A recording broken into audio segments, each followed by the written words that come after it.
Hi, my name is Bethany, and today I want to talk to you about how technology and social media might be really bad for you as an autistic person because of potential negative effects on mental health. This is actually a slightly adjusted version of a research paper I made for one of my classes in school. Thank you so much to my patrons for voting on this video topic. Now, as I did mention, this was originally a paper specifically written for school, so it does focus a lot on the mental health aspect, but I think that it's highly relevant for autistic people, and I have made some adjustments to help kind of bring that back into maybe the theme. You might notice from our education so far on this channel why some of these aspects are extremely important for autistic people specifically as well. In her article, What Makes Technology Good or Bad for Us?, Jenna Clark discusses the controversy and conflicting reports around technology, with a focus on its use for social purposes. The author notes that studies having conflicting results does not indicate a correct or incorrect conclusion, but that the way technology is used is nuanced, implying that both can be right at the same time, depending on the situation.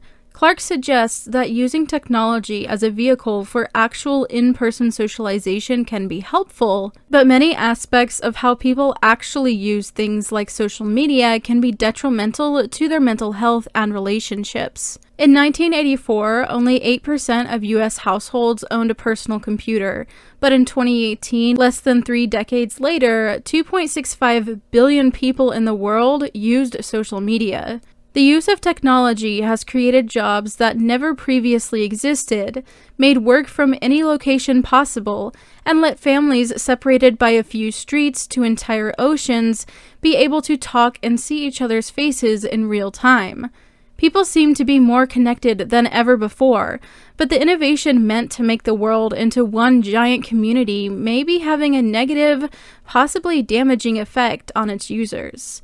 Along with the rise in technology use and dependence has come a concerning increase in mental health issues, especially in the younger generations. Individuals, including autistic people, should limit their use of technology-mediated interaction and strive to increase in-person socialization to avoid negative effects to mental health and relationships. The mental health of individuals can have a direct impact on society overall.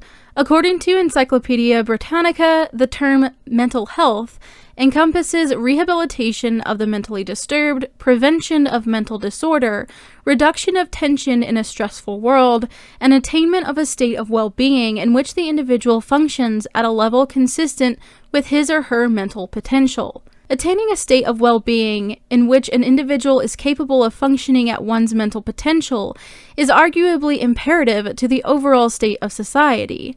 Even if one person's happiness or well-being does not appear to impact many others, numbers say otherwise. According to Investing in Mental Health, over half of the economic cost of productivity lost in America is attributed to mental illness, and just from 1993 to 1999, job absences arising from psychological reasons quadrupled in Canada. Productivity is just one part of the cost.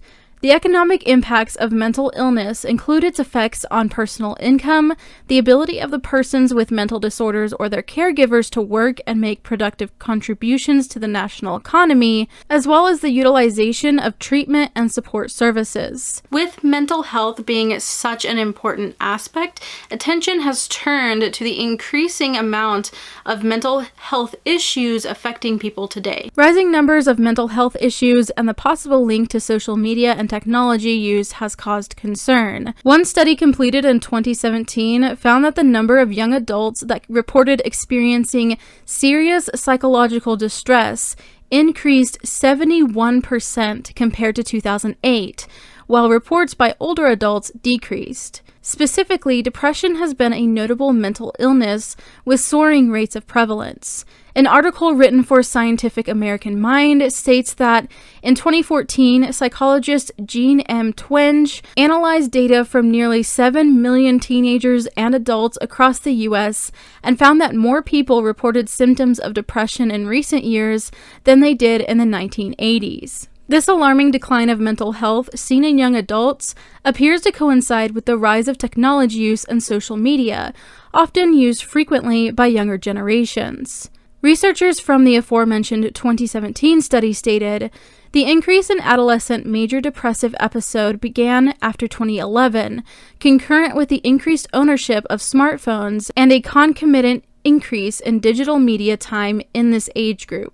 These findings suggest strong evidence for the correlation between mental health decline and the use of technology-mediated interaction. The link between poorer mental health and social media may be explained by some of the aspects of social media. Much of the reason that heightened technology use, especially that of social media, appears to be causing poor mental health has to do with the human connection and how this dynamic interacts with online platform use. Kardaras notes in his article that online socializing may be interfering with our face-to-face encounters, which can be dangerous as individuals can get physically and psychologically ill without real human contact. Using technology as a way to socialize from afar appears to be depriving people, especially adolescents and young adults, of actual social connections. Technology might be capable of facilitating communication across the world, but users often tend to use these online platforms in ways that are harmful.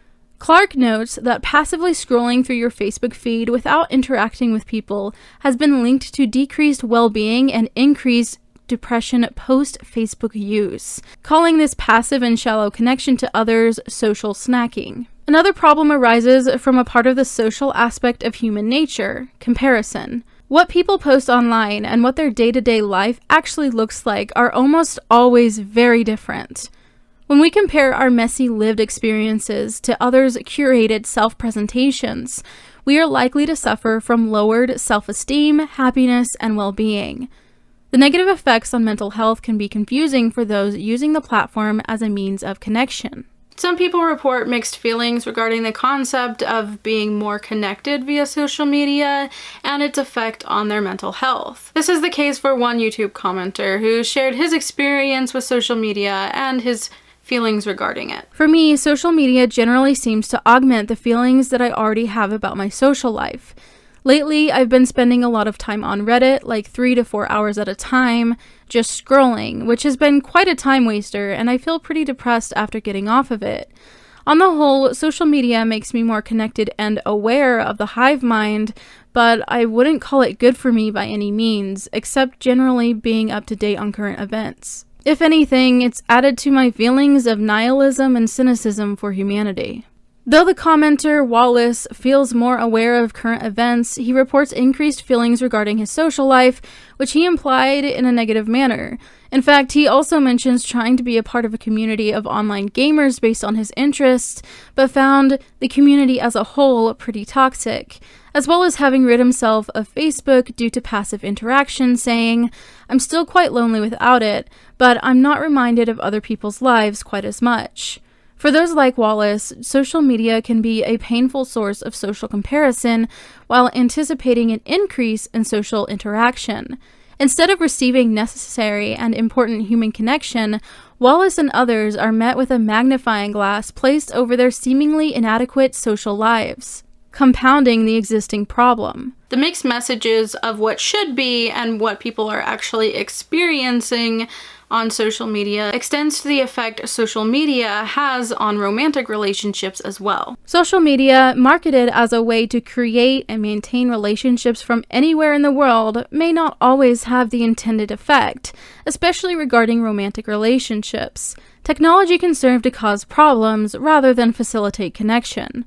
A 2014 poll taken by Pew Research Center found that about 1/4 of cell phone users in romantic relationships found their partner too distracted by their cell phones, and about 1 in 10 had argued with a partner about excessive screen time. Additionally, technology can facilitate relationships that advance quickly or create romantic relationships outside of an existing committed partnership.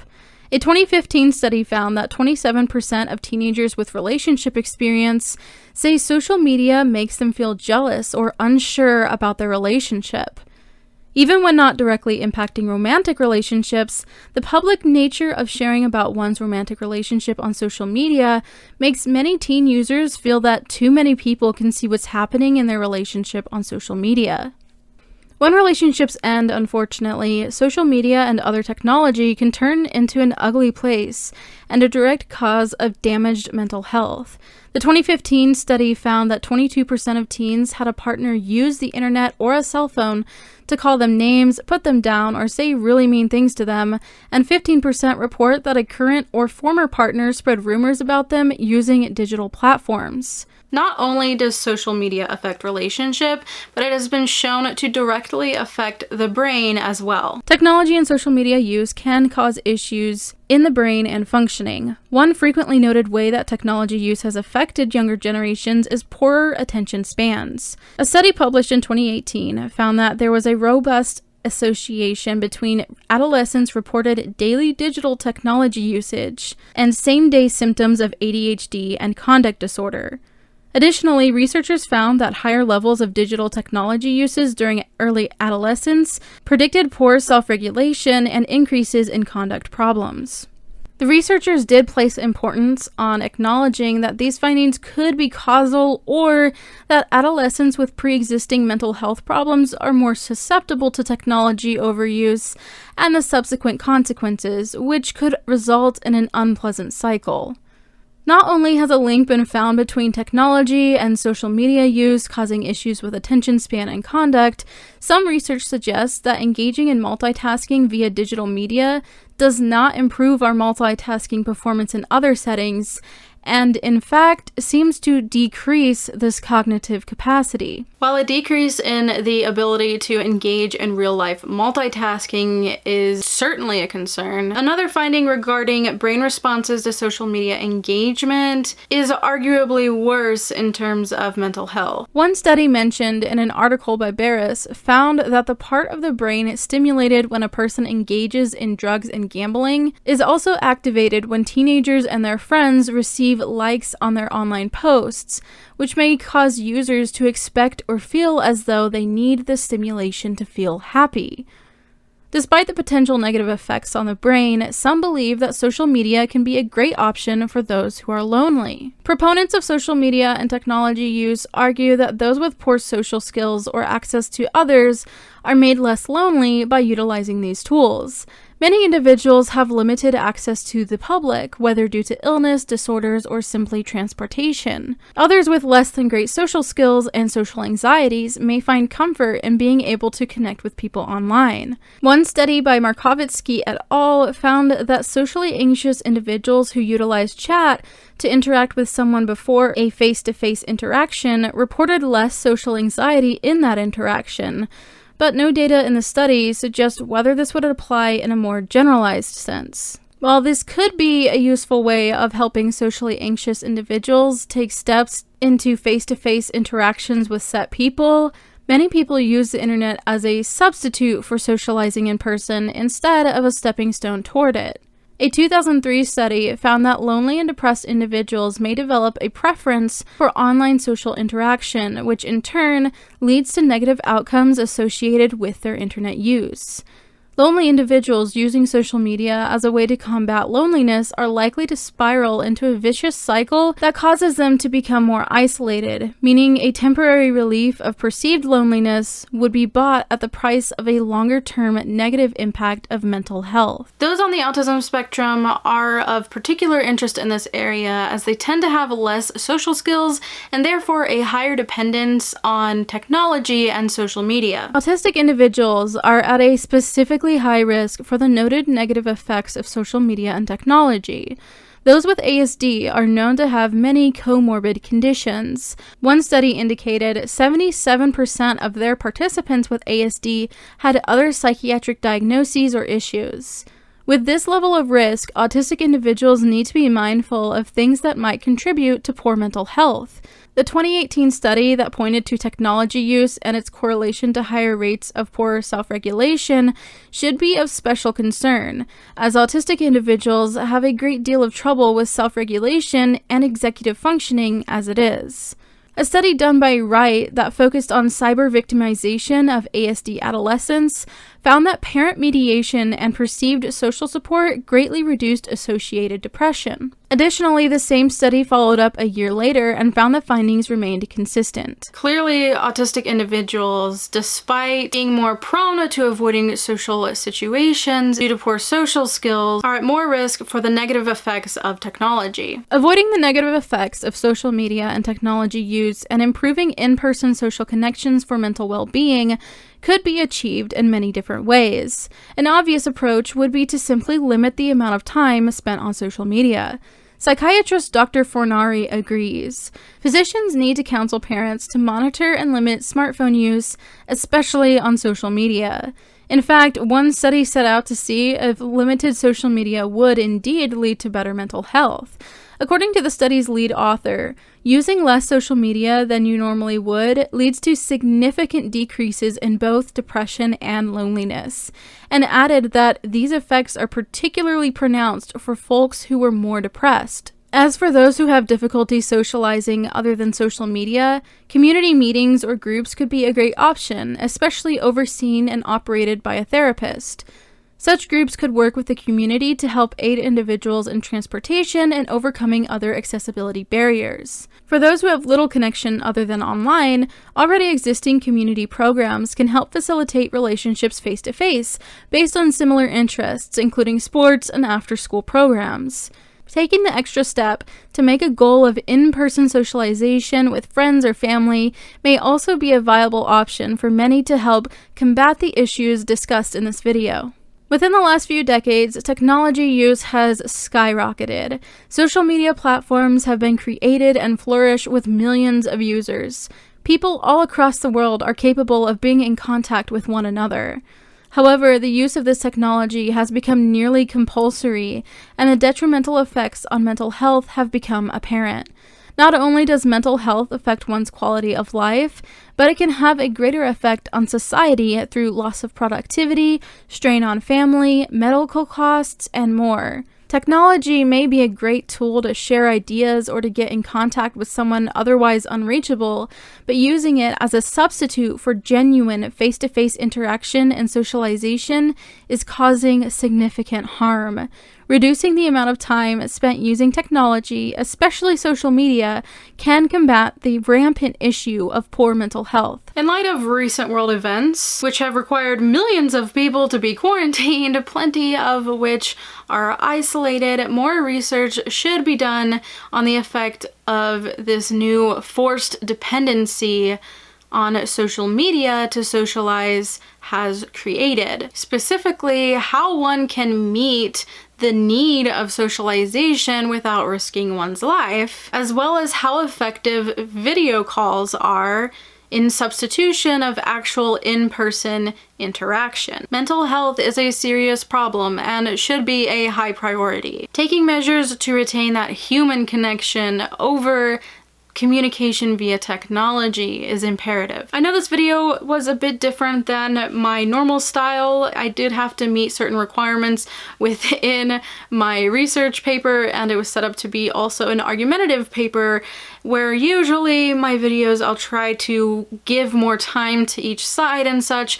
This was set up specifically to make an argument, but one that I really do feel is quite valid and obviously is research-based. I think this is something we should consider. As a community, I do feel that a lot of autistic people do feel more connected because they're finding more people like them online, but I do think we need to be very careful because of the quick dependence we tend to make to the strangers on the internet and how this is very likely actually negatively impacting our mental health. Anyway, I am interested in your thoughts, so if you enjoyed this video, go ahead and hit that like button and let me know all of your thoughts in the comments below. If you like autism related content from me, go ahead and hit that subscribe button. I upload a new video to this channel every Thursday at 4 p.m. Central Standard Time. Thank you to my patrons for supporting me over on Patreon.